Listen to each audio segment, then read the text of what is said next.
This part of the story teaches something most people learn too late. It shows how easy it is to feel right and still be wrong. This isn't about good people and bad people.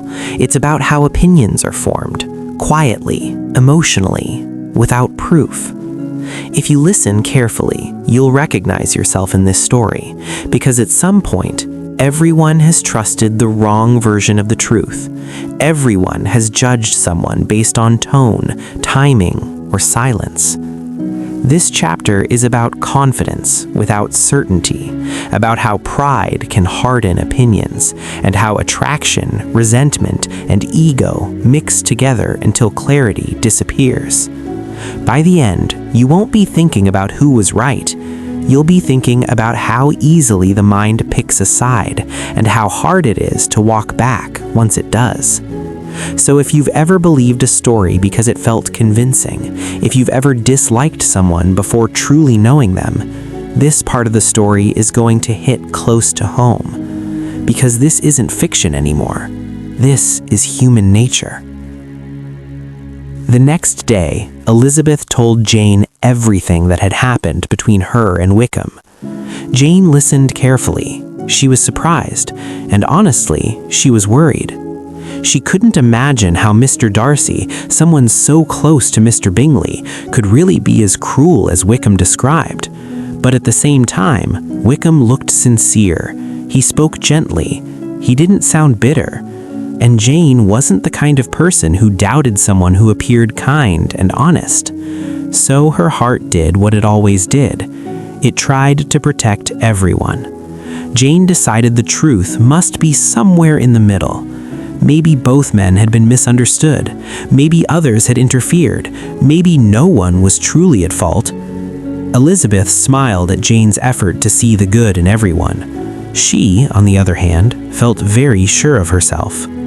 To her, Wickham's story felt too detailed to be fake. Names, places, facts, and more than anything, his face had looked truthful. Later that day, their conversation was interrupted by unexpected visitors.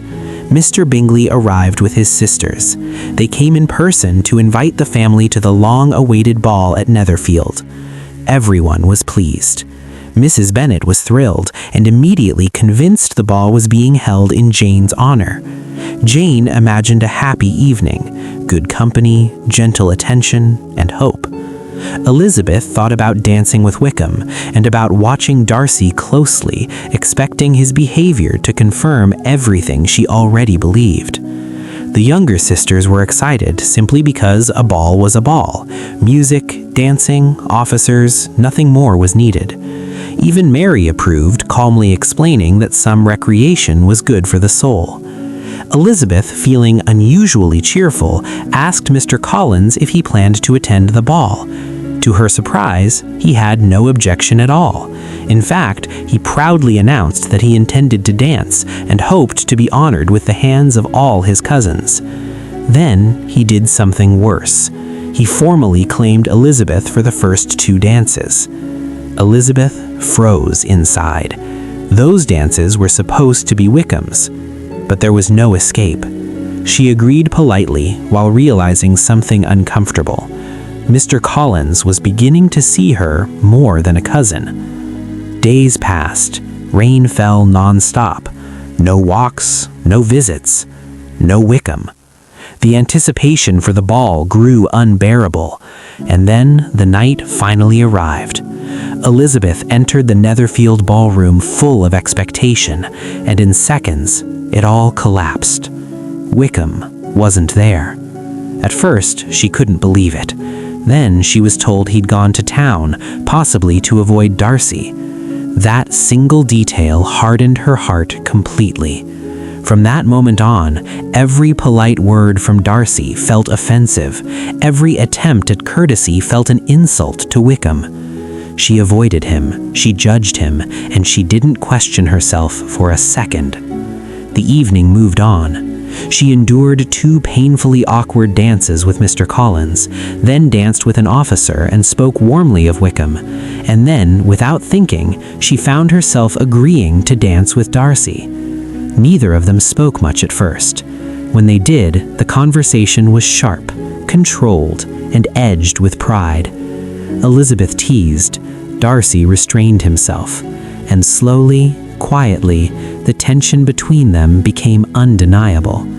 She mentioned Wickham. Darcy's expression changed instantly. The air shifted. They both knew they were no longer talking about dancing. The dance ended. They parted dissatisfied, each convinced the other was deeply wrong. Later, Miss Bingley approached Elizabeth. With a smile that wasn't kind, she questioned Wickham's character. She hinted that his story was false, that Darcy had been generous, that Wickham was unreliable. Elizabeth didn't believe a word. To her, it sounded like jealousy, class pride, and malice. She sought out Jane, hoping for reassurance. Jane admitted she'd heard a different version from Bingley, a version that favored Darcy. Elizabeth listened, but she wasn't moved. She decided once again to trust what felt right. The rest of the night passed in noise, embarrassment, and family awkwardness. By the time they left, Elizabeth was exhausted, not physically, but mentally. She had judged. She had chosen a side, and she felt she was certain she was right. What she didn't realize yet was this: the story hadn't ended. She had only made up her mind.